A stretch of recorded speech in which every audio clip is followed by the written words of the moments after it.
One thing I'm certainly sure about adults is that they haven't practiced their beloved hobbies for a very long time. If you did, then I'm 100% sure you're a happy person. And if you haven't, then you could be a lot happy if you start doing it. Let me realize to you everyone in this video about the importance of your hobbies that maybe you have failed to realize, especially when you are a matured adult person, and why you should go back to your hobbies very often. A hobby is something that you want to do to get away from your daytime job.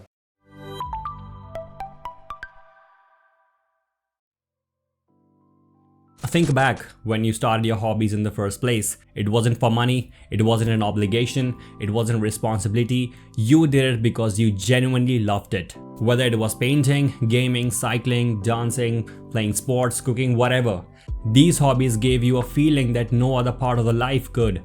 It was your hobbies that fueled your patience, creativity, discipline, and focus, all without the stress of performance. And even right now, your hobbies are still capable of giving you all this. They are a source of pure happiness, pure energy and joy, because they were one of the very first relationships you ever built and loved unconditionally.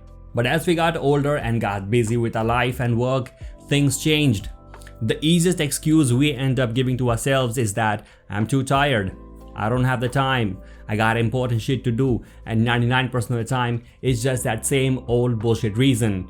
But let's be real, it's not about time, it's about priorities. Though for many of us, our 9 to 5 work still dictates a majority of our schedule and priorities, but even after the end of those 24 hours of our day, one thing has never made up on this priority list, which happen to be our hobbies. We will happily spend endless hours scrolling through stupid reels and whatnot, but won't spare even 50 minutes of our day to revive our hobbies.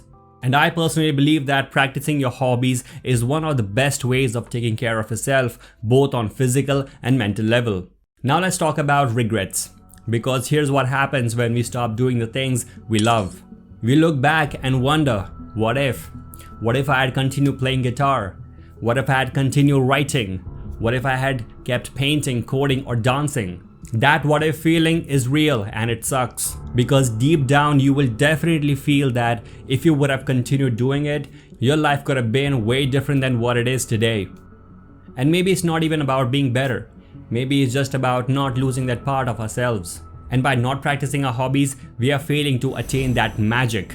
Now you might wonder, what do I mean by this magic?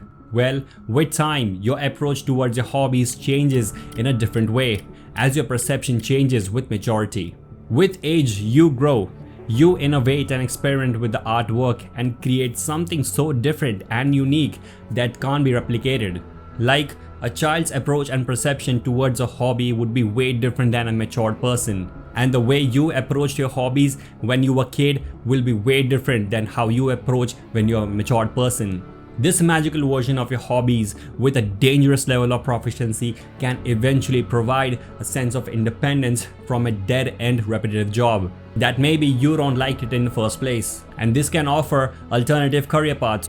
You can even potentially create a passive income and maybe create your own audience and fan base if you manifest your work to the world. Moreover, they keep our minds active and engaged, promoting mental health and well-being. To be honest, it's not about giving all your attention to your hobbies initially. Maybe a few sessions a week or 50 minutes a day. These small investments can compound over time and make something so huge that you couldn't even imagine in the first place. And bringing your hobbies back into your life does more than just make you happy. It reminds you of who you are outside of your responsibility. So that was a video on why you should go back to your hobbies very often and practice that shit. So hope you liked this video and found it helpful and informative. So stay tuned for more of the content. Peace out.